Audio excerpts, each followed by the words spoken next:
സകല മനുഷ്യരുടെയും പാവങ്ങൾക്കായി ക്രൂശിൽ മരിച്ച് അടക്കപ്പെട്ട് ഉയർത്തെഴുന്നേറ്റ യേശുക്രിസ്തുവിന്റെ നാമത്തിൽ എല്ലാവർക്കും സ്നേഹവന്ദനം.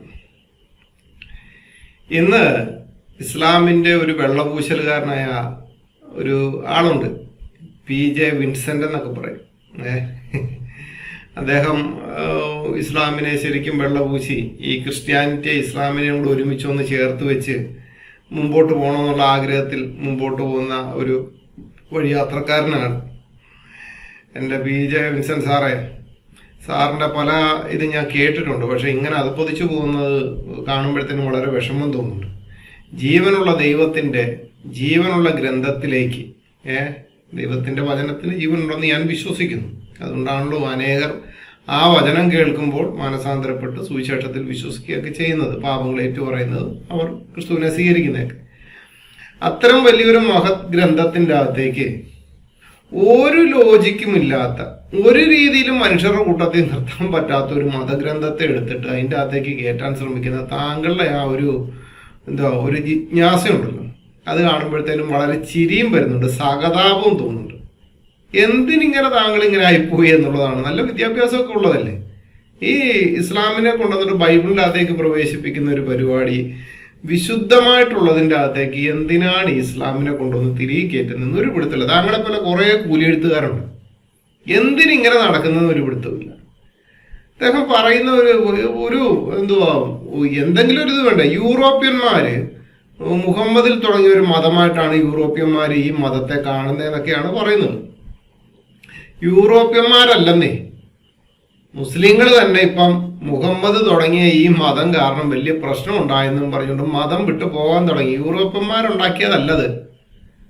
അത് കുറച്ചുകൂടെ ഒക്കെ നല്ല രീതിയിലൊന്ന് പുറത്തേക്കൊക്കെ ഒന്ന് ഇറങ്ങി, ഇടയ്ക്ക് പച്ചക്കണ്ണാടിയും വെച്ചുകൊണ്ട് പച്ച പുസ്തകം മാത്രം വായിച്ചുകൊണ്ടിരിക്കാതെ പുറത്തേക്ക് ഇറങ്ങി ഒന്ന് അന്വേഷിച്ചു നോക്ക്. യൂറോപ്യന്മാരല്ല, മുസ്ലിങ്ങൾ തന്നെ ഇസ്ലാം മതം വിട്ടുപോകാനുള്ള പ്രധാന കാരണം വേറെ ഒന്നുമല്ല, മുഹമ്മദ് തുടങ്ങിയ ഒരു മതമാണ് ഇത്. അത് കാരണം ഈ ലോകത്ത് ഇത്രയോ നാശം ഉണ്ടായിക്കൊണ്ടിരിക്കുകയാണ്. ഇപ്പോഴും സാറിനൊന്നും അങ്ങോട്ട് നേരം എടുത്തിട്ടില്ല എന്നുള്ള കാര്യം ഞങ്ങൾക്കറിയാം, വെളുക്കത്തുമില്ല. അതെങ്ങനെയാണത്. എന്നിട്ട് സാറ് പറയുന്ന ഒരു വീഡിയോ ഉണ്ട്, അതൊന്ന് കേട്ടു നോക്കണം. അപാര വീഡിയോ ആണ്. സാർ ഇങ്ങനെ വെള്ളപൂശെന്ന് വിചാരിച്ചില്ല, അതൊന്ന് കേട്ടു നോക്കാം. മുഹമ്മദിൽ തുടങ്ങിയ ഒരു മതമായിട്ടാണ് യൂറോപ്യന്മാർ ഈ മതത്തെ കാണുന്നത്. അതും വസ്തുനിഷ്ഠമായി ശരിയല്ല. അതുകൊണ്ട് യൂറോപ്യന്മാർ പലപ്പോഴും മുസ്ലിമുകളെ മുസ്ലിമുകൾ എന്ന് വിളിക്കാറില്ല, അവർ മുഹമ്മദൻസ് എന്നാണ് വിളിക്കുന്നത്.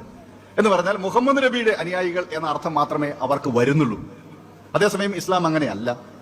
അത് ആദം നബിയിൽ തുടങ്ങുന്ന ഒരു വിശാലമായ പരമ്പരയുടെ ഇങ്ങേ തലക്കലാണ് മുഹമ്മദ് നബി നിൽക്കുന്നത്. അപ്പോൾ മുഹമ്മദ് നബി ഒഴികെയുള്ള പാരമ്പര്യം മുഴുവനും ക്രിസ്ത്യാനികൾക്ക് കൂടി അവകാശപ്പെട്ടതാണ്. ആ പാരമ്പര്യത്തിൽ നിന്ന് മുസ്ലിമുകളെ മാറ്റി നിർത്തുന്നതിന് വേണ്ടിയിട്ടാണ് ബോധപൂർവം യൂറോപ്യൻ ചരിത്രകാരന്മാർ മുഹമ്മദൻസ് എന്ന പ്രയോഗം നടത്തുന്നത്. സാറ് പറയുന്നത് മുഹമ്മദിൽ തുടങ്ങിയ ഒരു മതമായിട്ടാണ് യൂറോപ്യന്മാരെ ഈ മതത്തെ കാണുന്നത്. അത് വസ്തുനിഷ്ഠമായ ശരിയല്ലത്. അതുകൊണ്ട് യൂറോപ്യന്മാർ പലപ്പോഴും മുസ്ലിങ്ങൾ അല്ല എന്നല്ല വിളിക്കുന്നത്, മുഹമ്മദിയർ എന്നൊക്കെയാണ് പറയുന്നത്. എന്താണോ സാറിന്റെ കാര്യം? എന്റെ സാർ ഇത്രയും പുസ്തകമൊക്കെ വായിച്ച കൂട്ടത്തില് അംബേദ്കർ മുഹമ്മദിയർ എന്ന് തന്നെയാണ് അംബേദ്കറിന്റെ പുസ്തകങ്ങളിലൊക്കെ എഴുതി വെച്ചിരിക്കുന്നത്, അല്ല മുസ്ലിങ്ങളെന്നൊന്നുമല്ല. അത് സാറൊന്ന് മനസ്സിലാക്കുന്നത് വളരെ നല്ലതായിരിക്കും. പിന്നെ അവർക്ക് മുഹമ്മദ് നബിയുടെ അനുയായികൾ എന്നർത്ഥം മാത്രമേ അവർക്ക് വരുന്നുള്ളൂ. എന്നാൽ ഇസ്ലാം അങ്ങനെയല്ല. ഇസ്ലാം അങ്ങനെയൊന്നും അല്ല കേട്ടോ. ആദം നബിയിൽ തുടങ്ങുന്ന ഒരു വിശാലമായ പരമ്പരയിലെ ഇങ്ങേ തലക്കിലാണ് മുഹമ്മദ് നബി നിൽക്കുന്നത്. സമ്മതിച്ചു. ഖുറാനിലെ ആദം നബിയിൽ തുടങ്ങുന്ന ഒരു വിശാലമായ പരമ്പരയിലെ ഇങ്ങേ തലക്കിൽ മുഹമ്മദോ മിർസാ ഗുലാം അഹമ്മദ് ഖാദിയാനിയോ അല്ലെങ്കിൽ നൂറുദ്ദീൻ ഷായോ ആര് വേണേലും നിന്നോട്ടെ, ഇവിടെ ഒരു പ്രശ്നമില്ല. മനസ്സിലായി? ഇവിടെ ഒരു പ്രശ്നം ക്രിസ്ത്യാനികൾക്ക്, സത്യക്രിസ്ത്യാനികൾക്ക് ഒരു പ്രശ്നമില്ല. സാറിനെ പോലുള്ളവർക്ക് എങ്ങനെയാണെന്ന് എനിക്കറിയത്തില്ല. ഞങ്ങളെപ്പോലുള്ളവർക്ക് ഒരു കുഴപ്പമില്ല. ഖുറാനിൽ പറയുന്ന ആദം നബിയിൽ തുടങ്ങുന്ന വിശാലമായ പരമ്പര ഇങ്ങേ തലക്കിൽ മുഹമ്മദ് നബി നിന്നാലും ഖദീജ നിന്നാലും ആയിഷ നിന്നാലും അല്ലെന്നുണ്ടെങ്കിൽ ഉമർ നിന്നാലും അലി നിന്നാലും ഒരു പ്രശ്നമില്ല. അബൂബക്കർ വന്നിരുന്നാലും പോലും ഒരു കുഴപ്പമില്ല. ഇനി മിർസാ ഗുലാം അഹമ്മദ് ഖാദിയാനി വന്നിരുന്നാലും ഇവിടെ ഒരു കുഴപ്പമില്ല. പക്ഷെ സാറ് പറഞ്ഞ വേറൊരു കാര്യമുണ്ട്. മുഹമ്മദ് നബി ഒഴികെയുള്ള പാരമ്പര്യം ക്രിസ്ത്യാനികൾക്കും അവകാശപ്പെട്ടതാണ്. ആ പാരമ്പര്യത്തിൽ നിന്ന് ബോധപൂർവം ചരിത്രകാരന്മാർ മുഹമ്മദൻസ് എന്ന പ്രയോഗം നടത്തിക്കൊണ്ട് അവരെ ഒഴിവാക്കുന്നു എന്നുള്ളൊരു കരച്ചിലരവാദം ഉണ്ടല്ലോ. എന്ന് വെച്ച് കഴിഞ്ഞാൽ ബൈബിളിൽ പറഞ്ഞിരിക്കുന്ന ആദം എന്ന മനുഷ്യൻ മുതൽ ഇങ്ങോട്ടുള്ളവരിലെ കൂട്ടുപിടിച്ചുകൊണ്ട് ക്രിസ്ത്യാനികൾക്കും അവകാശപ്പെട്ടതാണ് എന്ന് പറയുന്ന സാറിന്റെ എരവാദക്കരച്ചിൽ അങ്ങ് 8 മടങ്ങി കൈവച്ചാണ്. അല്ലെന്നുണ്ടെങ്കിൽ സാറ് ഒന്ന് പഠിച്ചു നോക്കണം. ബൈബിൾ തുറന്ന് വായിച്ചിട്ടുണ്ടോ എന്ന് എനിക്ക് അറിയത്തില്ല. സാറിന് ഇങ്ങനെയൊക്കെ ഇത് തിരക്കായതുകൊണ്ടായിരിക്കാം. ബൈബിളിന്റെ അകത്ത് പറയുന്ന ആദവും ഖുറാന്റെ അകത്ത് പറയുന്ന അവരുടെ ആദം നബിയും ഒന്ന് താരതമ്യം പരിശോധിക്കുന്നത് വളരെ നല്ലതായിരിക്കും. എവിടെയെങ്കിലും ചെന്നിട്ട് ആൾക്കാർ വിളിച്ചു നിർത്തി ചോദ്യം ചോദിക്കുന്നതിനേക്കാൾ നല്ലത് ഒന്ന് പഠിച്ചു പോകുന്നതൊക്കെ സാറേ വളരെ നല്ലതായിരിക്കും. അല്ലെങ്കിൽ സാറിനെ പോലെ ഇങ്ങനെ കൂലി എഴുത്തുകാരായിട്ട് നടക്കുന്ന, അല്ലെങ്കിൽ ബൈബിളിൽ പറയുന്ന ആദം തന്നെയാണ് ഖുറാനിലെ ആദം എന്ന് പറഞ്ഞു നടക്കുന്ന ഇതേപോലുള്ള ക്രിസ്ത്യാനികളുടെ കൂട്ടത്തിലും കുറെ എണ്ണമുണ്ട്, മുസ്ലിങ്ങളുടെ കൂട്ടത്തിലും കുറെ എണ്ണമുണ്ട്. അവർക്കൂടെ വേണ്ടി ഞാൻ ചോദിക്കുകയാണ്, ഖുറാനിൽ പറയുന്ന ആദം നബി തന്നെയാണ് ബൈബിളിലെ ആദം എന്ന് നിങ്ങൾ വിശ്വസിക്കുന്നുണ്ടോ എന്നൊരു ചോദ്യം ചോദിച്ചു കഴിഞ്ഞാൽ ചിലവരുണ്ടെന്ന് പറയും, ചിലവരില്ല എന്ന് പറയും. ഞാൻ ഇത് രണ്ടും ഒന്നാണെന്നുള്ള അഭിപ്രായക്കാരനേ അല്ല. എന്നെ പോലെ ഈ വിഷയങ്ങൾ പഠിച്ചിട്ടുള്ളവരും ഈ അഭിപ്രായത്തോട് യോജിച്ചിരിക്കും. സാറിനെ പോലുള്ള കൂലി എഴുത്തുകാരും സാറിനെ പോലുള്ള ആൾക്കാരും പക്ഷെ ഇതിനെ ഒന്നാക്കാൻ വേണ്ടി, കാരണം വിശുദ്ധമായ പുസ്തകത്തിലേക്ക് ഖുറാന്റെ അകത്തെ ആൾക്കാരെ കൊണ്ടുവന്ന് ചേർക്കാൻ സാറിനെ പോലുള്ള കുറെ ആൾക്കാരുണ്ടെന്ന് എനിക്കറിയാം. ഞാനിപ്പോഴും പറയുന്നത് അനുകരണങ്ങളിൽ വഞ്ചിതരാകരുത്. ഒന്നുകൂടെ പറയാണ്, അനുകരണം ഇഷ്ടംപോലെ നടക്കുന്നുണ്ട്. മോഹൻലാലിനെ പോലെ അനുകരിച്ച് നടക്കുന്നുണ്ട്, മമ്മൂട്ടിയെ പോലെ അനുകരിച്ച് നടക്കുന്നുണ്ട്. ഇങ്ങനെ അനുകരണങ്ങൾ ഇഷ്ടംപോലെ നടക്കുന്നുണ്ടെങ്കിലും ഇവരാരും ഒറിജിനൽ അല്ല എന്നുള്ള കാര്യം നിങ്ങൾ ബോധ്യമാക്കണം. എനിക്ക് ബോധ്യമുണ്ട്, സാറിന് ബോധ്യമുണ്ടോ എന്ന് അറിയത്തില്ല. സാറിനെ പോലുള്ള ആൾക്കാർക്ക് ബോധ്യമാകുമെന്നും എനിക്കറിയില്ല. പക്ഷെ എനിക്ക് ബോധ്യമുണ്ട്, ഒറിജിനൽ ഒന്നേ ഉള്ളൂ. ഇനി എത്ര രൂപസാദൃശ്യം ഉണ്ടെന്ന് പറഞ്ഞാലും എത്ര സൗണ്ട് കറക്റ്റായെന്ന് പറഞ്ഞു കഴിഞ്ഞാലും ഒന്നാകുകയല്ല. ഉറപ്പുള്ള കാര്യ ഒറിജിനൽ ഒന്നേ ഉള്ളൂ. ഒറിജിനൽ ഒന്നേ ഉള്ളൂ. എന്നെ പോലെ ഞാൻ മാത്രമേ ഉള്ളൂ. ഇനി എൻ്റെ ശബ്ദമോ എൻ്റെ ഫേസോ എത്ര അനുകരിച്ചെന്ന് പറഞ്ഞു കഴിഞ്ഞാലും ഞാനാകുകയില്ല. അതുകൊണ്ട് അനുകരണങ്ങളിൽ വഞ്ചിതരാകരുത്. അപ്പോൾ ഈ ആദം, ഖുറാനിലെ ആദവും ബൈബിളിലെ ആദവും നമുക്കൊന്ന് പരിശോധിക്കാം. ഈ ഖുറാനിലെ ആദം നബിയും ബൈബിളിലെ ആദ്യ മനുഷ്യനായ ആദവും അവർക്ക് നബിയാണ്. ആർക്ക്? ഖുറാനിൽ വിശ്വസിക്കുന്നവർക്ക് ആദം നബിയാണ്. ആദം ആദ്യത്തെ മനുഷ്യനാണെന്നും ആദ്യത്തെ നബിയാണെന്നും മുസ്ലിങ്ങൾ വിശ്വസിക്കുമ്പോൾ കാദിയാനികൾ പറയുന്ന ആദം ആദ്യത്തെ മനുഷ്യനല്ല, അതിനു മുമ്പ് മനുഷ്യനുണ്ടായിരുന്നു എന്നൊക്കെയാണ് പറയുന്നത്. ഇവിടെ ഉൽപ്പത്തി പുസ്തകത്തിൽ പറയുന്നത്, യഹോവയായ ദൈവം നിലത്തെ പൊടികൊണ്ട് മനുഷ്യനെ സൃഷ്ടിച്ചിട്ട് അവന്റെ മൂക്കിൽ ജീവശ്വാസം ഊതി മനുഷ്യൻ ജീവനുള്ള ദേഹിയായി തീർന്നു. ഞാൻ വിശ്വസിക്കുന്ന, എന്നെ പോലെ ഉള്ള സത്യക്രിസ്ത്യാനികൾ വിശ്വസിക്കുന്ന വിശുദ്ധ വേദപുസ്തകമായ ബൈബിളിൽ എഴുതി വെച്ചിരിക്കുന്ന കാര്യമാണ്.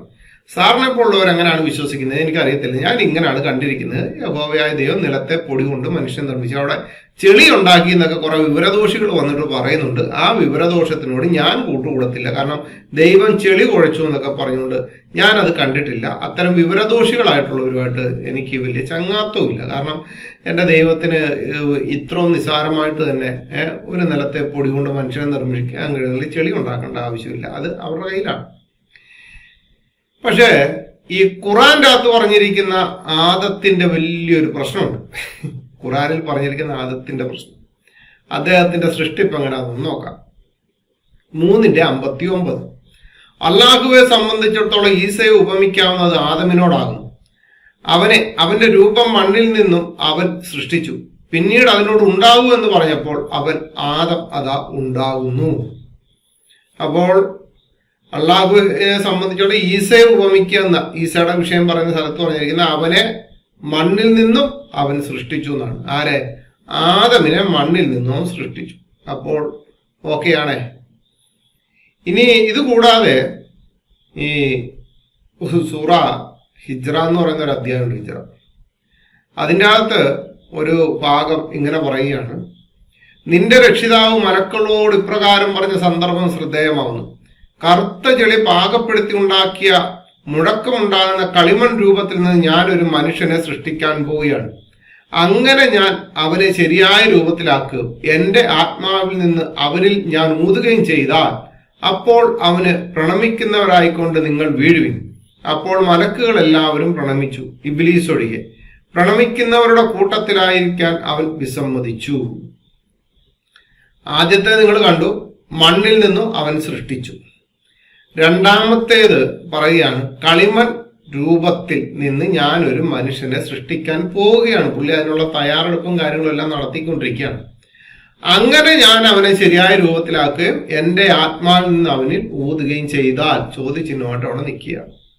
അപ്പോൾ അവരോട് പറയണം, മലക്കുകൾ എല്ലാവരും എന്ത് ചെയ്യണം, പ്രണമിക്കണം എന്നൊക്കെ പറഞ്ഞത് ഇബ്ലീസ് ഒഴികെ. എന്നിട്ട് മലക്ക് വിഭാഗത്തിൽപ്പെടാത്ത ജിന്ന് വർഗത്തിൽപ്പെട്ട ഇബ്ലീസിനെ ശപിച്ചൊഴിവാക്കി വിട്ടയാളാണ് ആര്? ഈ അള്ളാഹു എന്ന് പറയുന്ന ആള്. നിങ്ങൾ അത് മനസ്സിലാക്കണം. കാരണം ഇബ്ലീസ് ഒരിക്കലും മലക്ക് വിഭാഗത്തിൽപ്പെട്ടല്ല, ജിന്ന് വിഭാഗത്തിൽപ്പെട്ടയാളാണ് ഖുർആന്റെ അത് തന്നെ എഴുതി വെച്ചിരിക്കുകയാണ്. അപ്പോൾ ഇങ്ങനെയാണ് സംഭവം. ഇനി അടുത്തത്, അപ്പൊ ആദ്യമേ എങ്ങനെയാണ് പറഞ്ഞിരിക്കുന്നത്? അവനെ മണ്ണിൽ നിന്നും അവൻ സൃഷ്ടിച്ചു, അവനെ മണ്ണിൽ നിന്നും സൃഷ്ടിച്ചു. രണ്ടാമത്, കളിമൺ രൂപത്തിൽ നിന്ന് ഞാനൊരു മനുഷ്യനെ സൃഷ്ടിക്കാൻ പോവുകയാണ്. ഇനി അടുത്തത് കേട്ടോ. അടുത്തത് 38-75-76. അവൻ അള്ളാഹു പറഞ്ഞു, ഇബ്ലീസേ, എന്റെ കൈകൊണ്ട് ഞാൻ സൃഷ്ടിച്ചുണ്ടാക്കിയതിന് നീ പ്രണമിക്കുന്നതിന് നിനക്കെന്ത് തടസ്സമാണ് ഉണ്ടായത്? നീ അഹങ്കരിച്ചിരിക്കുകയാണോ? അതല്ല, നീ പൊങ്ങച്ചക്കാരുടെ കൂട്ടത്തിൽ പെട്ടിരിക്കുകയാണോ? അവൻ ഇബ്ലീസ് പറഞ്ഞു, ഞാൻ അവനെ മനുഷ്യനേക്കാൾ ഉത്തമനാകുന്നു. എന്നെ നീ അഗ്നിയിൽ നിന്ന് സൃഷ്ടിച്ചു, അവനെ നീ കളിമണ്ണിൽ നിന്ന് സൃഷ്ടിച്ചു. അപ്പൊ ആദ്യമേ നിങ്ങൾ കണ്ടു സൃഷ്ടിയുടെ വിഷയം. മണ്ണിൽ നിന്നും അവൻ സൃഷ്ടിച്ചു. 2, കളിമൺ രൂപത്തിൽ ഞാൻ അവനെ മനുഷ്യനെ സൃഷ്ടിക്കാൻ പോവുകയാണ്. മൂന്നാമത്, പുള്ളിയുടെ കൈകൊണ്ട് അള്ളാഹു അവൻ സൃഷ്ടിച്ചു. ഇതെല്ലാം നിങ്ങൾ കണ്ടതാണ്. ഞാൻ പറഞ്ഞത് ഒന്നുമല്ല എന്നുള്ളത് പ്രത്യേകമായിട്ട് നിങ്ങൾ മനസ്സിലാക്കണം. ഇനി ഖുർആൻ അകമ്പൊരുളെന്നും പറയുന്ന ഒരു പുസ്തകമുണ്ട്. ഖുർആൻ CH മുസ്തഫ മൗലവി ഇറക്കിയിരിക്കുന്ന ഒരു പുസ്തകമാണ്. അതില് ആദമിന്റെ ഇണയെന്നും പറയുന്നൊരു ഭാഗമുണ്ട്. എന്ന് വെച്ച് കഴിഞ്ഞാൽ 35 മുതലുള്ള 35-ാമത്തെ ആയത്തുമായിട്ട് ബന്ധപ്പെട്ട് എഴുതിയിരിക്കുന്ന വിഷയമാണ്. അവിടെ എഴുതിയിരിക്കുന്നത് നിങ്ങൾ ശ്രദ്ധയോടുകൂടി ഒന്ന് വായിക്കണം. ഞാനൊന്ന് വായിക്കാം, നിങ്ങൾ ശ്രദ്ധയോടെ വായിക്കണം കേട്ടോ. കേട്ടോളൂ. ആദമിന്റെ ഇണ. ആരാമത്തിൽ അധിവസിക്കുമ്പോൾ ആദം ഇണയോടൊപ്പമായിരുന്നു. ആരാണ് ആദമിന്റെ ഇണ? ഹവ്വ എന്നാണ് പേരെന്ന് പൂർവ്വവേദങ്ങളിൽ നിന്നും പ്രവാചക വചനങ്ങളിൽ നിന്നും മനസ്സിലാക്കാം.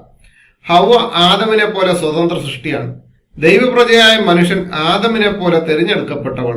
എന്നാൽ സ്ത്രീക്ക് സ്വതന്ത്രമായ അസ്തിത്വമുണ്ടെന്ന് അംഗീകരിക്കാൻ പ്രയാസമുള്ള പുരുഷ മേധാവിത്വ സിദ്ധാന്തങ്ങൾ അവളെ ആദമിന്റെ വാരിയിൽ നിന്ന് കഥകൾ കൊണ്ട് ഊരിയെടുത്തു. അന്ന് നിലവിലുണ്ടായിരുന്ന ജീവിവർഗത്തിൽ നിന്ന് ആദം തെരഞ്ഞെടുക്കപ്പെട്ട പോലെ ഹവ്വയും ദൈവവിധിയിൽ തെരഞ്ഞെടുപ്പിലൂടെ ആദമിലേക്കും തിരിച്ചും ഇണക്കപ്പെട്ടതെന്നുമാണ് ഖുർആനിക പരികൽപ്പന. നിങ്ങൾക്ക് മനസ്സിലായോ?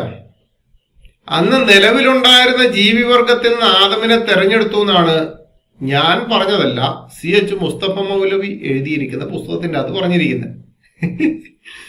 അപ്പൊ കൈകൊണ്ട്, സ്വന്തം കൈകൊണ്ടുണ്ടാക്കി എന്നൊക്കെ ഖുറാനിൽ പറഞ്ഞിരിക്കുന്നതിനെ എടുത്ത് ദൂരെ കളയേണ്ട അവസ്ഥയിലേക്ക് എത്തിയല്ലോ. അപ്പൊ അത് വല്ലാത്തൊരു പ്രശ്നമായി പോയില്ലേ? ഇനി അതുകൂടാതെ വേറെ ഉണ്ട്, അതുകൂടെ നമുക്കൊന്ന് നോക്കാം. ദൈവത്തിന് സൃഷ്ടി നടത്താൻ തന്റെ സൃഷ്ടിയായ ആദമിനെ ഉറക്കിക്കിടത്തി വാരിയിൽ ഇളക്കിയെടുക്കേണ്ടി വന്നു എന്ന് പറയുന്നത് ദൈവത്തിന് നേരെയുള്ള ഗുരുതരമായ ആരോപണമാണ്. ഒരു ആത്മാവിൽ നിന്ന് നിങ്ങളെ സൃഷ്ടിച്ചവൻ അതിൽ നിന്ന് തന്നെ അതിന്റെ ഇണയെ സൃഷ്ടിച്ചു. ഈ വചനം ആദമിന്റെ ശരീരത്തിൽ നിന്ന് ഹവ്വയെ സൃഷ്ടിച്ചു എന്ന വാദത്തിന് തെളിവായി ഉദ്ധരിക്കാറുണ്ട്. ആ സൂക്തത്തിൽ ശരീരം പരാമർശ വിഷയമേ അല്ല. ഒരു ആത്മാവിൽ നിന്ന് സൃഷ്ടിച്ചു. സർവ മനുഷ്യരെയും ദൈവത്തിന്റെ ഒരാ ആത്മാവിൽ നിന്നാണല്ലോ സൃഷ്ടിച്ചത്. അത് എങ്ങനെ വാരിയല് കഥയുടെ ന്യായീകരണമാകും? നഫ്സ് എന്ന അറബി പദത്തിന് സൂക്ഷ്മമായ ആത്മാവ് എന്നാണ് അർത്ഥം. അതിനെ വിഘടിപ്പിച്ച് ആത്മാവും ശരീരവും എന്ന് പറയുമ്പോഴേ നഫ്സ്, റൂഹ് എന്ന് ഉപയോഗിക്കാറുള്ളൂ. സ്ത്രീക്ക് ആത്മാവുണ്ടോ എന്ന സംശയത്തിലായിരുന്നു ഈ അടുത്ത് വരെ.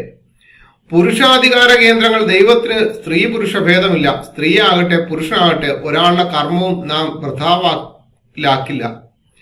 മതത്തെ തെറ്റായി വ്യാഖ്യാനിച്ച് പുരുഷ മേൽക്കോയ്മ പ്രചരിപ്പിച്ച ഖുർആൻ വിരുദ്ധവാദങ്ങൾ സമൂഹത്തിൽ ഉണ്ടാക്കിയ അസമത്വങ്ങളും തജ്ജന്യവുമായ അസ്വസ്ഥതകളും ചെറുതല്ല.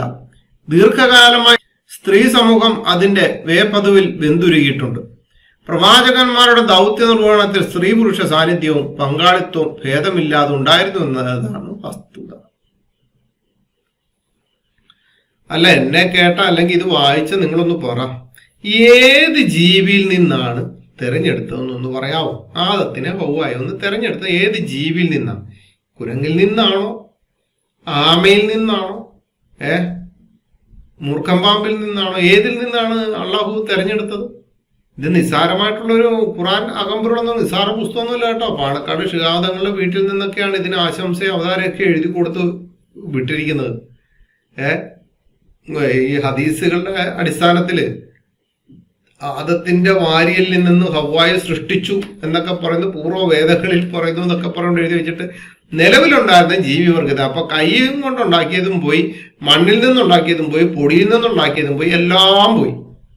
അപ്പൊ നിലവിലുണ്ടായിരുന്ന ആ ജീവവർഗത്തിൽ നിന്ന് തെരഞ്ഞെടുത്തു. ഓരോരോ യാത്രകൾ നോക്കിക്കാണ് ആദവുമായിട്ട് ബന്ധപ്പെട്ട്. അല്ല വിൻസെന്റ് സാറ് ഇങ്ങനെ വല്ലതും ബൈബിൾ വായിച്ചിട്ടുണ്ടെങ്കിൽ അവിടെ എവിടെയെങ്കിലും കണ്ടായിരുന്നോ നിലവിലുണ്ടായിരുന്ന ജീവിവർഗത്തിൽ നിന്നാണ് ആദത്തിനെ തെരഞ്ഞെടുത്തതെന്ന് എവിടെയെങ്കിലും കണ്ടായിരുന്നോ സാറ്?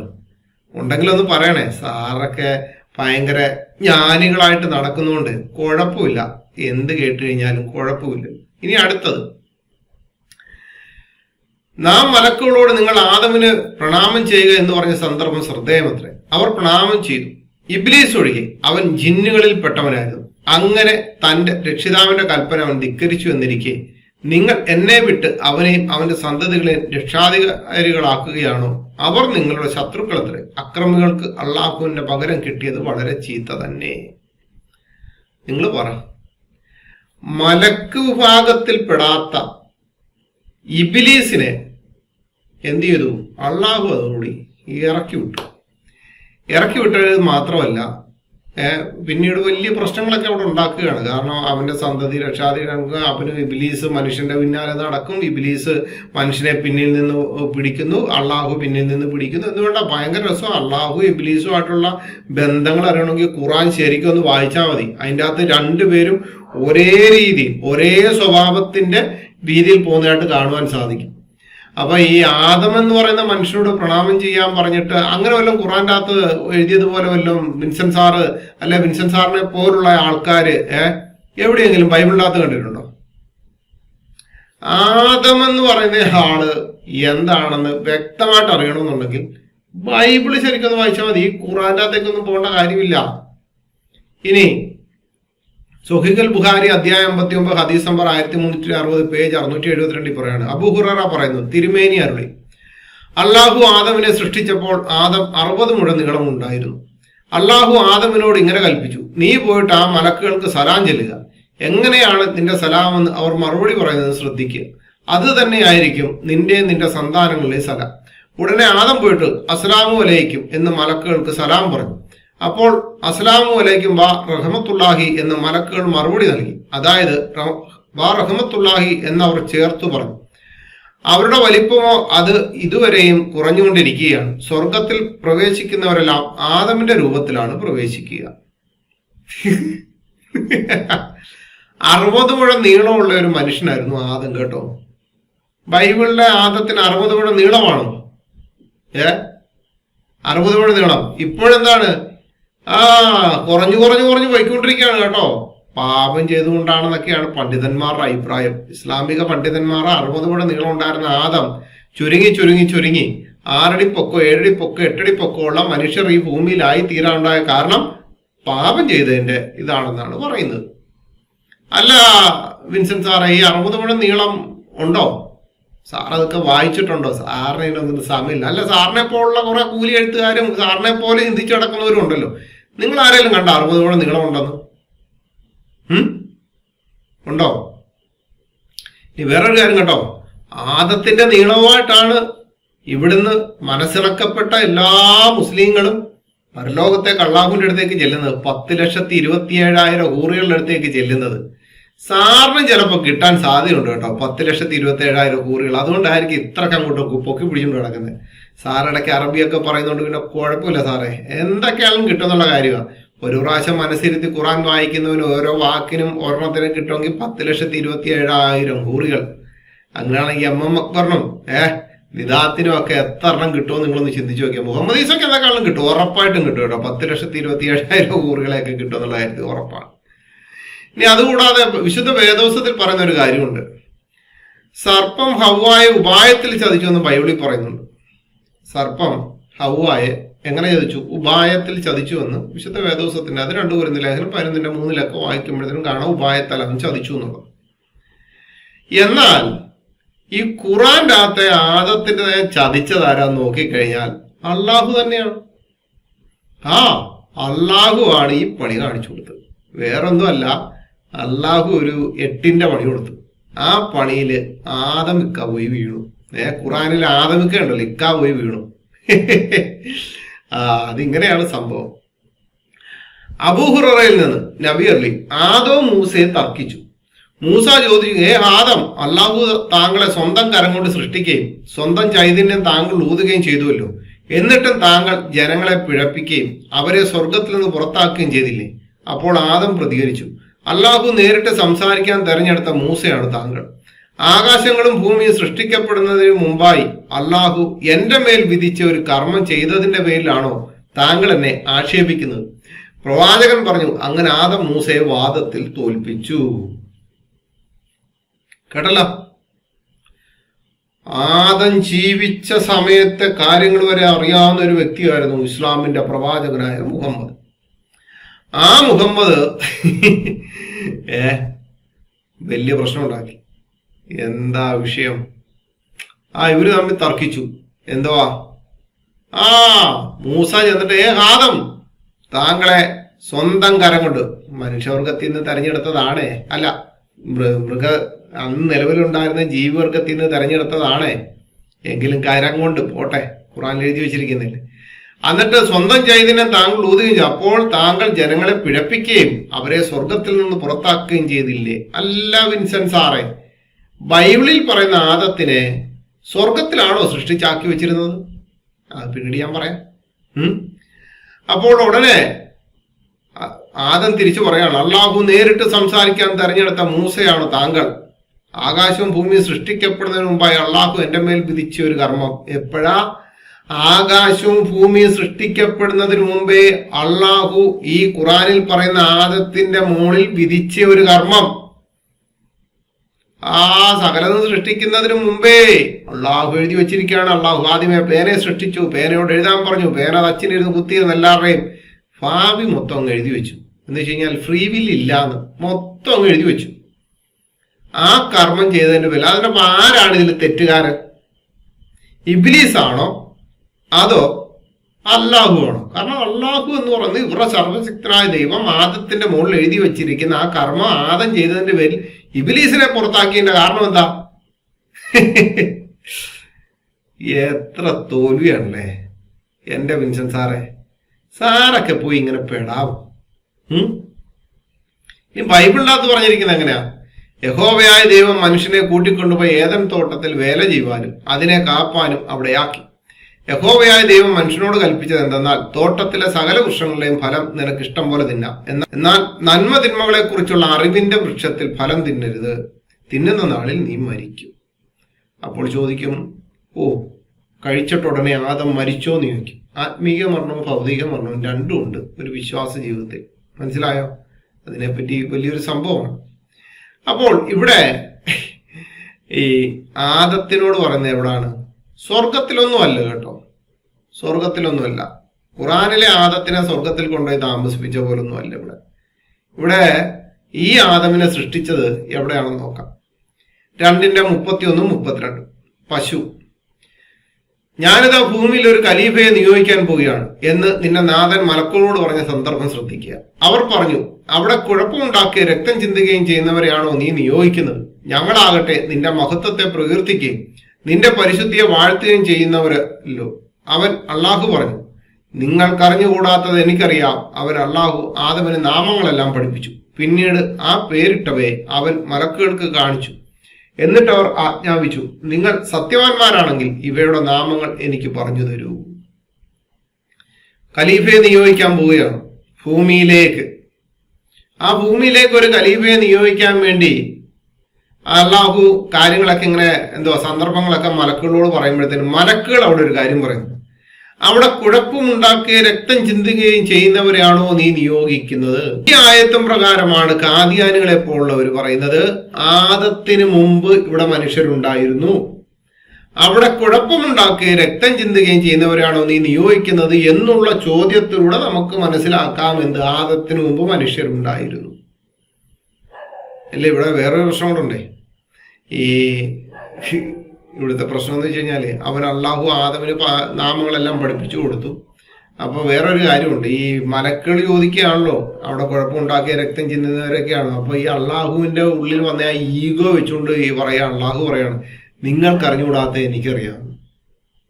പിന്നെ അള്ളാഹു അല്ലേ ആദ്യമേ പറഞ്ഞിട്ട് അവിടെ കുഴപ്പമുണ്ടാക്കിയ രക്തം ചിന്തുകയും ചെയ്യുന്നവരെയൊക്കെയാണ് ഞാൻ നിയോഗിക്കാൻ പോകുന്നത് അള്ളാഹു അല്ലേ. ഇത് മലക്കുകൾ പറഞ്ഞപ്പോഴത്തേനാണ് അള്ളാഹുവിന് ഓർമ്മ. വേറെ കണ്ട് അള്ളാഹുവിന് ഓർമ്മശക്തിക്ക് ശാലം കുറവുള്ളതായിട്ട് ഖുർആൻ തന്നെ വായിച്ചു കഴിഞ്ഞാൽ അറിയാൻ പറ്റും. അങ്ങനെ ഒരു പ്രശ്നം കൂടെ ഉണ്ട്. ഇനി ഈ ആദമിനെ സൃഷ്ടിച്ച ദിവസമൊക്കെ ഉണ്ട് കേട്ടോ. ആദമിനെ സൃഷ്ടിച്ച ദിവസം അത് ഇങ്ങനെയാണ് എഴുതിയിരിക്കുന്നത്. അബൂഹുറയിൽ നിന്ന് നബി എന്റെ കരം പിടിച്ചുകൊണ്ട് പറഞ്ഞു, പ്രതാപിയും മഹാനുമായ അള്ളാഹു ശനിയാഴ്ച ഭൂമി സൃഷ്ടിച്ചു, ഞായറാഴ്ച അതിൽ പർവ്വതങ്ങളെ പടച്ചു, തിങ്കളാഴ്ച വൃക്ഷങ്ങൾ സൃഷ്ടിച്ചു, ചൊവ്വാഴ്ച തിന്മയുണ്ടാക്കി, ബുധനാഴ്ച പ്രകാശം സൃഷ്ടിച്ചു, വ്യാഴാഴ്ച ഭൂമിയിൽ ജീവജാലങ്ങളെ വ്യാപിപ്പിച്ചു, വെള്ളിയാഴ്ച അസറിന് ശേഷം സൃഷ്ടികർമ്മത്തിന്റെ അവസാനത്തിൽ ആദമിനെ സൃഷ്ടിച്ചു. അസറിനും രാത്രിക്കുമിടയ്ക്ക് വെള്ളിയാഴ്ചയിലെ അവസാന സമയത്ത്. സ്വഹീഹ് മുസ്ലിമിന്റെ അകത്തുള്ളതാണ്, ബുക്കിന്റെ അകത്തുള്ളതാണ്. ഇപ്പൊ ശനിയാഴ്ച ദിവസം വെള്ളിയാഴ്ചക്ക് ശേഷം സൃഷ്ടികർത്താവിന്റെ അവസാനത്തിൽ ആദമിനെ സൃഷ്ടിച്ചു എന്ന് വെച്ചാൽ അസറിനും രാത്രിക്കാണ് വെള്ളിയാഴ്ചയിലെ അവസാന സമയം. അപ്പോൾ ശനിയാഴ്ച ഭൂമിയെ സൃഷ്ടിച്ചു, ഞായറാഴ്ച അതിൽ പർവ്വതങ്ങളെ പിടച്ചു, തിങ്കളാഴ്ച വൃഷ്ടങ്ങൾ സൃഷ്ടിച്ചു, ചൊവ്വാഴ്ച തിന്മയെ ഉണ്ടാക്കി, ബുധനാഴ്ച പ്രകാശം സൃഷ്ടിച്ചു, വ്യാഴാഴ്ച ഭൂമിയിൽ ജീവജാലങ്ങളെ വ്യാപിപ്പിച്ചു, വെള്ളിയാഴ്ച അതിന്. അപ്പൊ ഈ നന്മ എപ്പോഴായിരുന്നു? നന്മയും തിന്മയും അള്ളാഹുവിൽ നിന്നാണെന്നാണല്ലോ മുസ്ലിങ്ങളുടെ വിശ്വാസം. സാറൊന്ന് ചോദിക്കണേ, മിൽസൻ സാറേ ഒന്ന് ചോദിക്കണേ. അപ്പൊ ഈ തിങ്കളാഴ്ച വൃക്ഷങ്ങളെ സൃഷ്ടിച്ചു, ചൊവ്വാഴ്ച തിന്മയും ഉണ്ടാക്കി. അപ്പൊ ഈ നന്മയുണ്ടല്ലോ അതെപ്പോഴാണെന്നൊന്ന് ചോദിച്ചു കഴിഞ്ഞാൽ വളരെ നല്ലതായിരിക്കും. ഇനി അടുത്തത്, ഈ ആദമിനെ ഭൂമിയിലേക്കാണ് സൃഷ്ടിച്ചത്. എന്നിട്ട് ഈ അള്ളാഹു നേരെ കൊണ്ടുപോയി സൃഷ്ടിച്ചത് സ്വർഗത്തിലാണ്. ഞാൻ പറഞ്ഞതല്ല, ഖുറാന്റെ അകത്ത് എഴുതി വെച്ചിട്ടുണ്ട്. ആദമേ, നീയും നിന്റെ ഇണയും സ്വർഗത്തിൽ താമസിക്കുകയും അതിൽ നിങ്ങൾ ഇച്ഛിക്കുന്നിടത്ത് നിന്ന് സുഭിക്ഷമായി ഭക്ഷിച്ചു കൊള്ളുകയും ചെയ്യുക. എന്നാൽ ഈ വൃക്ഷത്തെ നിങ്ങൾ സമീപിച്ചു പോകരുത്, എങ്കിൽ നിങ്ങൾ ഇരുവരും അക്രമകാരികളായി തീരും എന്ന് ഞാൻ ആജ്ഞാപിച്ചു. എന്നാൽ പിശാച് അവരെ അതിൽ നിന്നും വ്യതിചലിപ്പിച്ചു. അവർ ഇരുവരും അനുഭവിച്ചിരുന്നതിൽ നിന്ന് അവരെ പുറന്തള്ളുകയും ചെയ്തു. നാം അവരോട് പറഞ്ഞു, നിങ്ങൾ ഇറങ്ങിപ്പോകൂ, നിങ്ങളിൽ ചിലർക്ക് ശത്രുക്കളാവും. നിങ്ങൾക്ക് ഭൂമിയിൽ ഒരു നിശ്ചിത കാലം വരേക്കും വാസസ്ഥലവും ജീവിത വിഭവങ്ങളും ഉണ്ടായിരിക്കും. അനന്തരം ആദം തന്റെ രക്ഷിതാവിൽ നിന്ന് ചില വചനങ്ങൾ സ്വീകരിച്ചു. ആ വചനങ്ങൾ മുഖേന പശ്ചാത്തപിച്ച ആദമിന് അള്ളാഹു പാപമോചനം നൽകി. അവൻ പശ്ചാത്താപം ഏറെ സ്വീകരിക്കുന്നവനും കരുണാനിധിയും അത്രേ. ചുമ്മാതാട്ടോ, ലോക തട്ടിപ്പ. സ്വർഗത്തിൽ താമസിക്കാൻ വേണ്ടി ഭൂമിയിലേക്കുള്ള ആളിനെ സ്വർഗത്തിൽ താമസിപ്പിച്ചു. എന്നിട്ട് ഒരു വൃക്ഷത്തെ സമീപിക്കരുതെന്നും പറഞ്ഞു. ആ വൃക്ഷത്തെ അവർ സമീപിച്ചു. ആകെ പ്രശ്നമായി. ഇബ്ലീസാണ് ഇവിടെ പ്രശ്നം ഉണ്ടാക്കിയെന്ന് വെച്ച് കഴിഞ്ഞാൽ പിശാചാണ് പ്രശ്നം ഉണ്ടാക്കിയെന്നാണ് പറയുന്നത്. പക്ഷെ നമ്മൾ നേരത്തെ ഒരു ഹദീസ് കണ്ടു, സകലം സൃഷ്ടിക്കുന്നതിന് മുമ്പേ ആദത്തിന്റെ മുകളിൽ എഴുതി വെച്ചിരിക്കുകയാണ് അള്ളാഹു. എന്നിട്ട് ഇത് തന്നെയാണ് പറയുന്നത്. ഇനി അടുത്ത ഒരു കാര്യം, അതാണ് ഞാൻ പറഞ്ഞത് അള്ളാഹു അത് കൊടുത്തിട്ടില്ല. കാരണം ആദം തന്റെ രക്ഷിതാവിൽ നിന്ന് ചില വചനങ്ങളങ്ങ് സ്വീകരിച്ചു. ഏതാ? പാപം ചെയ്തു പോയില്ല. അപ്പോഴും അള്ളാഹു തന്നെ പറഞ്ഞു കൊടുക്കുന്നത്, നീ ഇന്ന പോലെ എന്നോട് പ്രാർത്ഥിക്കും, ഇന്ന പോലെ എന്നോട് പ്രാർത്ഥിക്കും. കാരണം സ്വയം പൊങ്ങിയാണെന്ന് തോന്നുന്നു. അതുകൊണ്ട് ഇന്ന പോലെ എന്നോട് ചോദിക്കും, ഇന്ന പോലെ എന്നോട് ചോദിക്കും, ഇന്ന പോലെ എന്നോട് ചോദിച്ചു എന്നും പറഞ്ഞുകൊണ്ട് ചെയ്യുന്നുണ്ട്. അപ്പോഴിവിടെ നമ്മൾ നോക്കുമ്പോഴത്തേനും കാണുന്ന ആദത്തിന് പാപമോചനം നൽകി. തൊട്ടടുത്തുള്ള ആയത്തുകൾ നിങ്ങൾ ഖുർആൻ ഉണ്ടെങ്കിൽ എടുത്തൊന്ന് വായിച്ചാൽ, വിൻസൻ സാറെ ഒന്ന് വായിച്ചു നോക്കണം, മുസ്ലിങ്ങളായിട്ടുള്ളവരൊന്ന് വായിച്ചു നോക്കണം. കമന്റ് ബോക്സിൽ എഴുതി തള്ളിയിടാൻ വേണ്ടി വരുന്നവരോടും പറയുകയാണ്. തൊട്ടടുത്ത വാക്യത്തിൽ പറയണം, എല്ലാവരും ഇവിടെ ഇറങ്ങിപ്പോക്കടാറുണ്ട്. പാപമോചനം നൽകിയെങ്കിൽ പിന്നെ ഇറക്കി വിടേണ്ട കാര്യമുണ്ടോ? ഇപ്പൊ ഞാൻ പറയാണ്, നമ്മൾ എവിടെയെങ്കിലും യാത്ര പോയിട്ട് തിരിച്ചു വരുമ്പോൾ നമ്മുടെ കുട്ടികൾ വീട്ടിലൊരു പ്രശ്നം ഉണ്ടാക്കി കഴിഞ്ഞപ്പോൾ നമ്മുടെ വൈഫോ അല്ലെങ്കിൽ വീട്ടിലുള്ളവർ വന്നിട്ട് പറയണ, നിന്റെ മകൻ ഇന്നപോലൊരു പ്രശ്നം ഉണ്ടാക്കി, എന്താ ചെയ്യണ്ടേ? ഇപ്പൊ നമ്മൾ ആ മകനെ വിളിച്ചിട്ട്, നീ ഇന്ന പോലെ തെറ്റ് ചെയ്തിട്ടുണ്ടെങ്കിൽ അത് ശരിയല്ല, ഇനി നീ അത് ചെയ്യരുത് കേട്ടോ എന്നൊക്കെ പറഞ്ഞ് ഗുണദോഷിച്ച് വിട്ട് അവനോട് കാര്യങ്ങളെല്ലാം കോംപ്രമൈസ് ആക്കി വിട്ടു. ഓക്കെ, ആ പ്രശ്നം അവിടെ പരിഹരിച്ച് നമ്മൾ പോയി കുളിയൊക്കെ കഴിഞ്ഞ് ഇങ്ങോട്ട് വന്നിട്ട് ഇതേ വിഷയത്തിന് അവനെ അടിക്കുകയാണെന്നുണ്ടെങ്കിൽ നമ്മൾ അവനോട് ക്ഷമിച്ചോ? നിങ്ങളൊന്ന് പറ. എന്ന് വെച്ച് കഴിഞ്ഞാൽ അവനുണ്ടാക്കിയ പ്രശ്നത്തിന് നമ്മൾ വീട്ടിലേക്ക് വരുമ്പോൾ തന്നെ അവനോടായിട്ട് സംസാരിച്ച് അവന് തെറ്റ് ബോധ്യമായി, ഇനി അങ്ങനെ ചെയ്യത്തില്ല പപ്പ, അല്ലെങ്കിൽ ഇനി അങ്ങനെ ചെയ്യത്തില്ല മമ്മി, അല്ലെങ്കിൽ ഇനി അങ്ങനെ ചെയ്യത്തില്ല ചാച്ച എന്നൊക്കെ പറഞ്ഞു. ഓക്കെ, പ്രശ്നം തീർന്നു, പരിഹരിച്ചു. അവനുമായിട്ട് നമ്മൾ ആ ദേഷ്യം എല്ലാം മാറ്റി, അവന് തെറ്റും ബോധ്യമായി. ഓക്കെ, ഇനി അങ്ങനെ ചെയ്യത്തില്ല എന്ന് പറഞ്ഞു. നമ്മൾ നേരെ അകത്തേക്ക് പോയി കുളിയൊക്കെ കഴിഞ്ഞ് ഇങ്ങോട്ട് വന്നിട്ട് വടിയെടുത്തിട്ട് ഇതേ വിഷയത്തിന് തന്നെ, കുറച്ചു മുമ്പേ ആണ് പ്രശ്നം തീർത്തത്, ഇതേ വിഷയത്തിന് തന്നെ അവനെ അടിച്ച് ആ വീട്ടിൽ അങ്ങോട്ട് ഇറക്കി വിട്ടാൽ നമ്മൾ ക്ഷമിച്ചോ ഇല്ലയോ എന്ന് നിങ്ങൾ തന്നെ ഒന്ന് കമന്റ് ബോക്സിൽ എഴുതിയിടും. ക്ഷമിച്ചെങ്കിൽ ക്ഷമിച്ചെന്ന് പറയുക, ഇല്ലെങ്കിൽ ഉടായിപ്പാണ്. കാരണം എന്താ, തെറ്റ് ചെയ്ത് ബോധ്യപ്പെട്ടിട്ട് വിളിച്ചു പറഞ്ഞ് പാപോചനം സ്വീകരിച്ച ആദത്തിനെ പിന്നെ അവിടെ നിന്ന് ഇറക്കി വിട്ടിട്ടുണ്ടെങ്കിൽ ഈ അള്ളാഹു എന്ന് പറയുന്നയാള് ക്ഷമിച്ചിട്ടില്ല. പക്ഷെ വിശുദ്ധ വേദോസത്തിലേക്ക് വരുമ്പോഴത്തേന് എങ്ങനെ അറിയാം, അവരെ ഭൂമിയിലാണ് താമസിപ്പിച്ചത്, അല്ലാതെ സ്വർഗത്തിലൊന്നുമല്ല. ഉൽപ്പത്തി പുസ്തകം 3-ാം അധ്യായം 7 മുതൽ 10 വരെ വായിച്ചു കഴിഞ്ഞാൽ ഇങ്ങനെ, ഉടനെ ഇരുവരുടെയും കണ്ണു തുറന്നു, തങ്ങൾ നഗ്നരെന്നറിഞ്ഞു, അത്തിയില കൂട്ടിത്തുന്നി തങ്ങൾക്ക് അരയാട ഉണ്ടാക്കി. വെയിലാറിയപ്പോൾ യഹോവയായ ദൈവം തോട്ടത്തിൽ നടക്കുന്ന ഒച്ച അവർ കേട്ടു. മനുഷ്യനും ഭാര്യയും യഹോവയായ ദൈവം തങ്ങളെ കാണാതിരിപ്പാൻ തോട്ടത്തിലെ വൃക്ഷങ്ങളിടയിൽ ഒളിച്ചു. യഹോവയായ ദൈവം മനുഷ്യനെ വിളിച്ചു, നീ എവിടെ എന്ന് ചോദിച്ചു. തോട്ടത്തിൽ നിന്റെ ഒച്ച കേട്ടിട്ട് ഞാൻ നഗ്നനാകൊണ്ട് ഭയപ്പെട്ട് ഒളിച്ചു എന്നവർ പറഞ്ഞു. ഇത് നിങ്ങൾ കണ്ടല്ലോ. എന്ന് വെച്ച് കഴിഞ്ഞാൽ അവിടെ പാപമോചനം നൽകി. ഇതെന്ന് വെച്ച് കഴിഞ്ഞാൽ ഇവരവിടെ നഗ്നരാണെന്ന് അറിഞ്ഞുകൊണ്ട് അവരുടെ എന്ത് ചെയ്തു, അകക്കണ്ണുകളെ എന്ന് വെച്ചാൽ അവരുടെ കണ്ണു തുറന്നു. അതുവരെ അവർക്ക് അങ്ങനെ ഒരു ചിന്തയില്ലായിരുന്നു. പാപം ചെയ്യാതെ എന്ന് വെച്ച് കഴിഞ്ഞാൽ ഏറ്റവും വലിയ പാപം എന്ന് പറഞ്ഞാൽ അനുസരണക്കേടെന്ന പാപം ചെയ്യാതിരുന്നത് കൊണ്ട് അവരുടെ ഉള്ളിൽ അവർ നഗ്നരാണെന്നുള്ള ഒരു യാതൊരുവിധ കാര്യങ്ങളും ഇല്ലായിരുന്നു. ഇനി തന്റെ സൃഷ്ടിയുടെ അടുത്തേക്ക് സൃഷ്ടാവായ ദൈവം വെയിലാറിയപ്പോൾ കടന്നു വരുന്നുണ്ട്. മനുഷ്യന്റെ ഭാര്യ യഹോവയായ ദൈവമായിട്ട് വളരെ ബന്ധമായിരുന്നു. മനസ്സിലായോ? നല്ല ബന്ധമായിരുന്നു. അല്ലാതെ അടുത്ത് വന്ന് മരത്തേലിരുന്നുകൊണ്ട് മൂസാ എന്ന് വിളിച്ചിട്ട് മരത്തെ വരെ വന്നിട്ട് പിന്നെ തിരിച്ചു പോയ ഒരു ദൈവത്തെ ഒന്നുമല്ല വിശുദ്ധ വേദപുസ്തകത്തിൽ. സൃഷ്ടാവായ ദൈവത്തിന് സൃഷ്ടികളുടെ ഹൃദയവിചാരത്തെ അറിയാവുന്ന വിശുദ്ധ വേദപുസ്തകത്തിൽ എഴുതി വെച്ചിട്ടുണ്ട്. അതാണ് ഏറ്റവും വലിയ മറ്റുള്ള മതഗ്രന്ഥങ്ങളുമായിട്ട് ബൈബിളിനുള്ള പ്രത്യേകത. കാരണം സൃഷ്ടാവായ ദൈവത്തിന് സൃഷ്ടികളുടെ ഹൃദയവിചാരത്തെ അറിയാൻ സാധിക്കും. അപ്പം ഇവിടെ നമ്മൾ കാണുന്നത് എന്താ, അവർ നഗ്നരാകൊണ്ട് ഭയപ്പെട്ട് ഒളിച്ചു. ദൈവത്തിനോടുള്ള ഭയം എന്തോ തുടങ്ങിയതാണ്, അനുസരണക്കേടെന്ന പാപത്താൽ തുടങ്ങിയതാണ്. ഇവിടെ ഇവര് പറയുന്നത് അനുസരണക്കേട് എന്ന് പറയുന്നൊരു സംഭവം ഇല്ല എന്നൊക്കെയാണ് ഇവർ പറയുന്നത്. അനുസരണക്കേട്. എൻ്റെ ഒരു ചോദ്യം, 20-121 വായിക്കുമ്പോൾ, അങ്ങനെ അവർ ആദമും ഭാര്യയും ആ വൃക്ഷത്തിൽ നിന്ന് ഭക്ഷിച്ചു. അപ്പോൾ അവർ ഇരുവർക്കും തങ്ങളുടെ ഗുഹ്യഭാഗങ്ങൾ വെളിപ്പെടുകയും സ്വർഗത്തിലെ ഇലകൾ കൂട്ടിച്ചേർത്ത് തങ്ങളുടെ ദേഹം അവർ പൊതിയാൻ തുടങ്ങുകയും ചെയ്തു. ആദം തന്റെ രക്ഷിതാവിനോട് അനുസരണക്കേട് കാണിക്കുകയും അങ്ങനെ പിഴച്ചു പോവുകയും ചെയ്തു. അല്ല, എന്റെ ചോദ്യം, നിങ്ങളുടെ ജീവിതത്തിൽ അനുസരണക്കേടെന്ന പാപം ഇപ്പോഴും ഉണ്ടോ അതോ ഇല്ലയോ? ഞാൻ ചോദിക്കുകയാണ്. ആദം എന്ന് പറയുന്നത് നിങ്ങളുടെ ആദ്യത്തെ നബി അനുസരണക്കേട് കാണിച്ച് പിഴച്ചു പോയെന്ന് എഴുതി വെച്ചിട്ടുണ്ട്. ഞാൻ പറയുന്നൊന്നുമില്ല, ഖുറാൻ്റെ അകത്ത് എഴുതി വെച്ചിരിക്കുക, പിഴച്ചു പോയെന്ന് എഴുതി വെച്ചിരിക്കുക. ആ പിഴച്ചു പോയ ആദമിന് അന്ന് തന്നെ അള്ളാഹു പുറത്തു കൊടുത്തെങ്കിൽ ഇതേ നിങ്ങളുടെ അള്ളാഹുവിനോട് കാണിക്കുന്ന അനുസരണക്കേട് എന്ന പിഴച്ച പരിപാടി ഇപ്പോഴത്തെ മുസ്ലിങ്ങളുടെ ഉള്ളിലുണ്ടോ ഇല്ലയോ എന്നൊന്ന് പറയണേ. അള്ളാഹുവിന്റെ കൽപ്പനകളെ അനുസരിക്കാതെ പിഴച്ചു പോകുന്ന പരിപാടി ഉണ്ടോ എന്ന് പറയണേ. അൻസാരി സൂര്യയൊക്കെ കേൾക്കുന്നുണ്ടെങ്കിൽ ഒന്ന് മറുപടി പറയുന്നത് നല്ലതായിരിക്കും.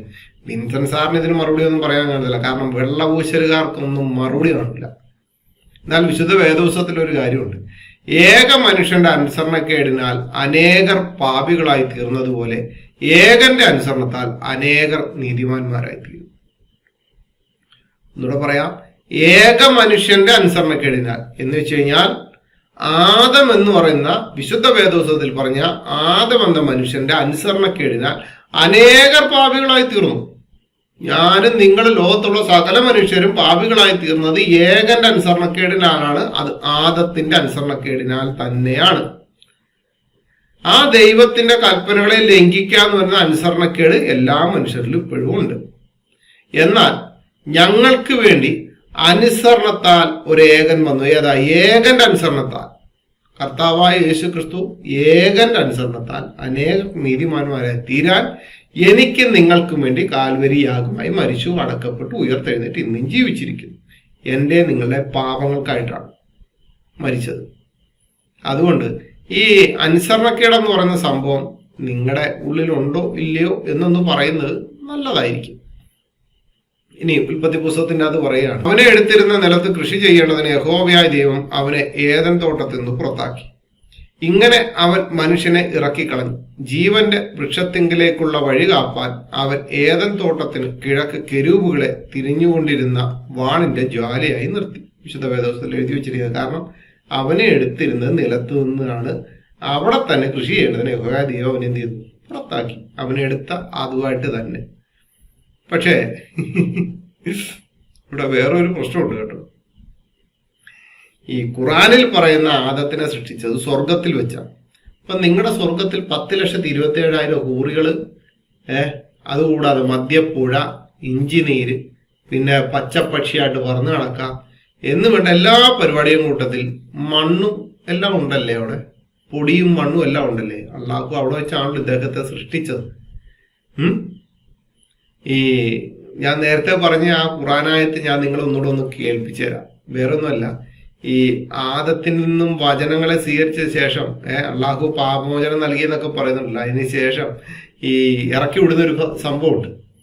അതിങ്ങനെയാണ്.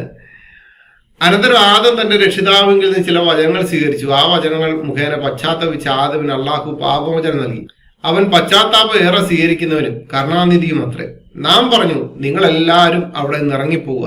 എന്നിട്ട് എന്റെ പക്കൽ നിന്നുള്ള മാർഗദർശനം നിങ്ങൾക്ക് വന്നെത്തുമ്പോൾ എന്റെ ആ മാർഗദർശനം പിൻപറ്റുന്നവരാരോ അവർക്ക് ഭയക്കേണ്ടതില്ല, അവർ ദുഃഖിക്കേണ്ടി വരികയുമില്ല. ഞാൻ നേരത്തെ പറഞ്ഞ ആ ആയത്ത് ഞാൻ നിങ്ങളെ ഒന്ന് മനസ്സിലാക്കാൻ വേണ്ടി പറയാണ്. ചിലവർ പറയും മജീഷ് പറയുന്ന കള്ളമാണ്, അനിൽകുമാർ അയ്യപ്പൻ പറയുന്ന കള്ളമാണ്, ജെറി തോമസ് പറയുന്ന കള്ളമാണ്.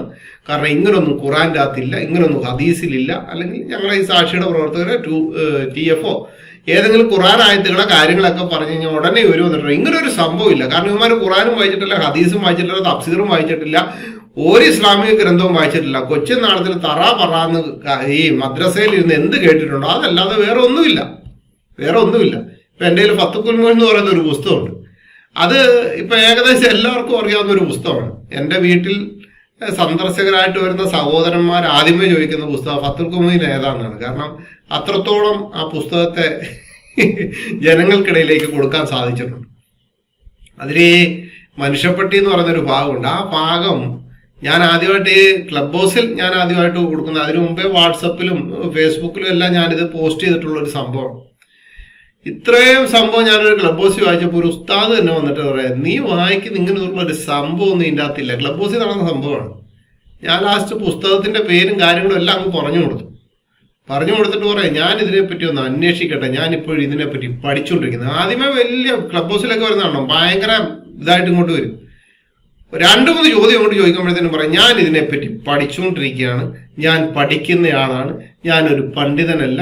സൈഡിലൊക്കെ സൂര്യന്നും മറ്റേതും മദനീന്നും ഒക്കെ എഴുതി വെച്ചിട്ടുണ്ടെങ്കിലും വല്ലാത്തൊരു ബുദ്ധിമുട്ടാണ് കേട്ടോ.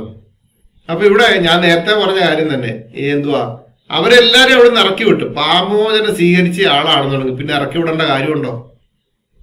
ഇല്ല.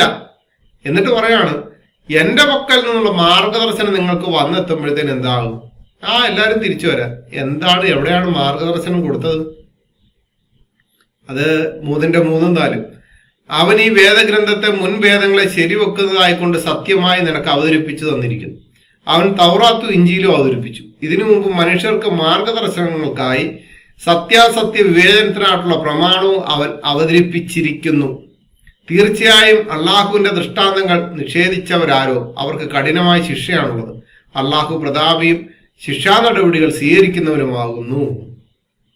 അല്ല, നിങ്ങളിപ്പോ വായിച്ചല്ലോ, മാർഗദർശനം എന്തുവാ? തൗറാത്തും ഇഞ്ചീലും അവതരിപ്പിച്ച് ഇതിനു മുമ്പ് മനുഷ്യർക്ക് മാർഗദർശനത്തിനായി. അവിടെ ഒരു ഫുൾ സ്റ്റോപ്പ് ഒക്കെ ഉണ്ട് കേട്ടോ. തൗറാത്തും ഇഞ്ചീലും മനുഷ്യർക്ക് മാർഗദർശനത്തിനായിട്ട് ഇതിനു മുമ്പ് അവതരിപ്പിച്ചിട്ടുണ്ടെങ്കിൽ പിന്നെ ഈ ഖുറാന്റെ ആവശ്യം എന്താണ്? അപ്പൊ വിൻസെന്റ് സാറിന് ഇതേപോലുള്ള ആൾക്കാരോട് ചോദിക്കുകയാണ്, ഇങ്ങനെ ഒരു ആദത്തിനെ സ്വർഗത്തിൽ നിന്ന് ഇറക്കി വിട്ട, സ്വർഗത്തെ സൃഷ്ടിച്ച് ഇങ്ങനെ ഒരു ആദത്തിനെ, സകലത് സൃഷ്ടിക്കുന്നതിനും അള്ളാഹു കർമ്മം ചെയ്തു വെച്ച ഒരു ആദത്തിനെ ബൈബിളിനകത്ത് എവിടെയെങ്കിലും ഉണ്ടോ? ഈ വെള്ളം പൂശാൻ വേണ്ടി നടക്കുമ്പോഴത്തേന് ഈ പരിപാടിയായിട്ടൊന്നും നടക്കരുത്. പോയി ബൈബിളും ഖുറാനും ഒക്കെ വെച്ചൊന്ന് താരതമ്യം ചെയ്ത് പഠിച്ചു നോക്കണം. മനസ്സിലായോ? കുറച്ച് ഈ ആരവം കിട്ടാൻ വേണ്ടി എന്തെങ്കിലുമൊക്കെ ചെയ്തുകൊണ്ട് നടക്കരുത്. ഇനി അടുത്തത് ഉൽപ്പത്തി പുസ്തകം 5:5. ആദമിന്റെ ആയുഷ്കാലം ആകെ 930 സംവത്സരമായിരുന്നു. പിന്നെ അവൻ മരിച്ചു. ഇത് ഒന്ന് മനസ്സിലാക്കിയിട്ട് ഈ ആദമിനെ പറ്റി ഒന്ന് പറഞ്ഞു തരുവാൻ നല്ലതായിരിക്കും കേട്ടോ വിൻസെന്റ് സാറേ. ഇനി ക്രിസ്ത്യാനികളായ ഞങ്ങൾക്ക് ആദം നബിയെ കുറിച്ച് കുറച്ച് ചോദ്യങ്ങൾ വിൻസെന്റ് സാറിനെ ചോദിക്കാറുണ്ട്, മുസ്ലിങ്ങൾ ചോദിക്കാറുണ്ട്. ഈ ചോദ്യങ്ങൾക്ക് മറുപടി തരാൻ പറ്റുന്ന ആരെങ്കിലും ഉണ്ടെങ്കിൽ ഒന്ന് പറയണേ. ആദം നിങ്ങൾക്ക് പ്രവാചകനാണ്. ഒന്നാമത്തെ ചോദ്യം, ആദം പ്രവചിച്ച പ്രവചനം എന്ത്? 2, ആദം പ്രവചിച്ചത് ആരോടാണ്? 3, ആദം പ്രവചിച്ച പ്രവചനം കേട്ട സമൂഹം ഏത്? 4, ആദം പ്രവചിച്ചത് ഏത് കാലഘട്ടമാണ്? 5, ആദം ജീവിച്ചിരുന്ന വർഷം ഏത്? 6, ആദമിനോട് കൽപ്പിച്ച കൽപ്പന എന്ത്? 7, ആദമിനെ സൃഷ്ടിച്ചത് സ്വർഗത്തിലോ ഭൂമിയിലോ? 8, ആദമിന്റെ ജീവിത രീതി എങ്ങനെയായിരുന്നു? 9, ആദമും ഹള്ളാവും തമ്മിലുള്ള സംസാരം ഏത് ഭാഷയിലായിരുന്നു? 10, ആദമിന്റെ ഭാര്യയുടെ പേര് എന്തായിരുന്നു? 11, ആദമിന്റെ ഭാര്യയുടെ സൃഷ്ടിപ്പ് എങ്ങനെയായിരുന്നു? 12, ആദം എത്രാമത്തെ വയസ്സിലാണ് മരിച്ചത്? 13, ഭൂമിയിൽ നിയോഗിച്ച ഖലീഫയെ സൃഷ്ടിച്ചത് എവിടെ? 14, ആദത്തിനു മുമ്പ് മനുഷ്യർ ഭൂമിയിൽ ഉണ്ടായിരുന്നു? 15, വൃക്ഷത്തെ സമീപിച്ചതോ ആദം ചെയ്ത പാപം? 16, വൃക്ഷഫലം കഴിച്ചതോ ആദം ചെയ്ത പാപം? 17, അള്ളാഹുവിന്റെ കൽപ്പന ലംഘിച്ചതോ ആദം ചെയ്ത പാപം?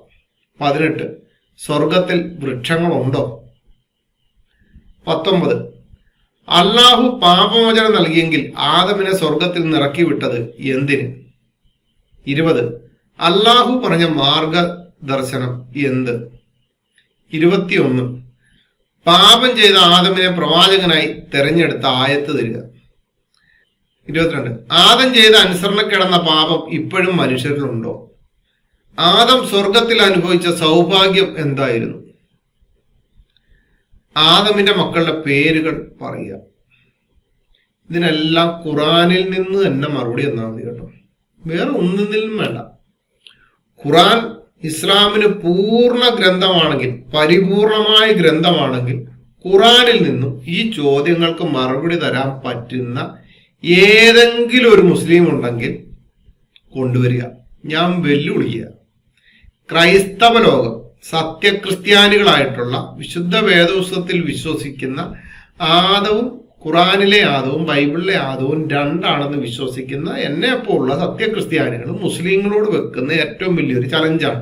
അല്ലെങ്കിൽ മുസ്ലിങ്ങൾക്ക് വേണ്ടി ചേടിവേല ചെയ്യുന്ന, മുസ്ലിങ്ങൾക്ക് വേണ്ടി കൂലിയെഴുത്തുകാരായിട്ട് നടക്കുന്ന, അല്ലെങ്കിൽ മുസ്ലിങ്ങൾക്ക് വേണ്ടി വെള്ളപൂശാൻ നടക്കുന്ന വിൻസെന്റ് സാറിനോട് ചോദിക്കുന്ന ഒരു ചോദ്യമാണ്. സാറെ ആഗ്രഹമുണ്ടെങ്കിൽ സാറ് ഇത്രയും ചോദ്യത്തിന് മറുപടി തരാൻ പറ്റുമെന്നുണ്ടെങ്കിൽ കൊണ്ടെത്താ കേട്ടോ. അതുകൊണ്ട് ഞങ്ങൾക്കൊരു പ്രത്യാശയുണ്ട്. എന്താ അറിയോ? അത് ചിലപ്പോൾ സാറിനൊന്നും കാണത്തില്ല. സാറിന് ചിലപ്പോൾ 10,27,000 ഊറികളെയൊക്കെ ചിലപ്പോൾ കിട്ടുമായിരിക്കും. ഞങ്ങൾക്കൊരു പ്രത്യാശ, ഏകന്റെ അനുസരണത്താൽ അനേകർ നീതിമാനായി തീർന്നത് ആ ഏകനായ കർത്താവായ യേശു ക്രിസ്തുവിൽ വിശ്വസിക്കുന്ന ഞങ്ങൾക്ക് ഒരു കാര്യം ഉറപ്പുണ്ട്. ഖുറാനിൽ പറഞ്ഞിരിക്കുന്ന ഒരു പ്രവാചകന്മാരുമായിട്ട് ബൈബിളിലെ പ്രവാചകന്മാർക്കോ ബൈബിളിലെ ആൾക്കാർക്കോ യാതൊരുവിധ ബന്ധവുമില്ല. സാർ അത് മനസ്സിലാക്കണേ. ഇനി വെള്ളം പൂശാൻ വേണ്ടി എവിടെയെങ്കിലും പോകുമ്പോൾ എന്റെ മുമ്പിലും കാണും വെച്ച് സാർ ഇതേപോലെ ഒരു പരിപാടി നടത്തുന്നുണ്ട്, ഞാൻ അവിടെ നിന്ന് എഴുന്നേറ്റ് ചോദിക്കും. ഉള്ള കാര്യം പറയാം സാറേ, ഇങ്ങനെ ഈ വെള്ളപൂശൽ പരിപാടിയൊക്കെ ഒന്ന് നിർത്ത്. എന്ത് കിട്ടാനാണ്? 10,27,000 ഹൂറികളെ കിട്ടുമെന്ന് വെച്ചാണ്, കിട്ടത്തൊന്നുമില്ല. സാറൊരു കാര്യം ചെയ്യും, മനസ്താപപ്പെട്ട് ജീവനുള്ള ദൈവമായ ക്രിസ്തുവിനോട് ഏറ്റുപറഞ്ഞു സാർ ഒന്ന് തിരിയാൻ നോക്ക്. സാറിന് ഇപ്പോൾ ഉള്ളവരും തിരിയാൻ നോക്ക്, തിരിഞ്ഞിട്ടൊന്ന് നോക്കുക. എന്നിട്ട് ഒന്ന് ധൈര്യമായിട്ടിരുന്നിട്ട് പറയാ, ശരിയാണ്, എനിക്ക് തെറ്റുപറ്റിപ്പോയി. ദൈവത്തോട് ഏറ്റു പറഞ്ഞാൽ മതി എന്നേ. ഒരിക്കലും വിശുദ്ധ വേദപുസ്തകത്തിലേക്ക് ഖുറാന്റെ അകത്തുള്ളവരെ തിരികെ കയറ്റാൻ സാറിനെ പോലുള്ളവരും ശ്രമിക്കരുത്. എന്നെ കേട്ടവരുടെ അനുകരണങ്ങൾ ഇനിയെങ്കിലും വഞ്ചിതരാകരുത്. ആകാതിരുന്നാൽ ഏറ്റവും നല്ലത്. ഒരു കാരണവശാലും നിങ്ങൾ അനുകരണങ്ങളിൽ വഞ്ചിതരാകരുത്. യേശുവിനെ പോലെ യേശു മാത്രമേ ഉള്ളൂ. ആ യേശുവിനെ പറ്റി വിശുദ്ധ വേദപുസ്തകത്തിലല്ലാതെ വേറെ എവിടെയും പറഞ്ഞിട്ടില്ല. ഞാനതിൽ പൂർണ്ണമായും വിശ്വസിക്കുന്നതാണ്. അതുകൊണ്ട് എന്നെ കേട്ട എല്ലാവരോടും പറയാം, ഇത്തരം കൂലിയെഴുത്തുകാരുടെ ഇത്തരം കാര്യങ്ങളിൽ വിശ്വസിച്ച് നിങ്ങൾ മുമ്പോട്ട് പോകാതെ ജീവനുള്ള ദൈവമായ ക്രിസ്തുവിനെ അറിഞ്ഞ് ക്രിസ്തുവിന്റെ മാർഗത്തിൽ ജീവിക്കാൻ എല്ലാവരെയും സ്വാഗതം ചെയ്തുകൊണ്ട് വാക്കുകൾ നടത്തുന്ന ദൈവം എല്ലാവരെയും ധാരാളമായി സഹായിക്കും.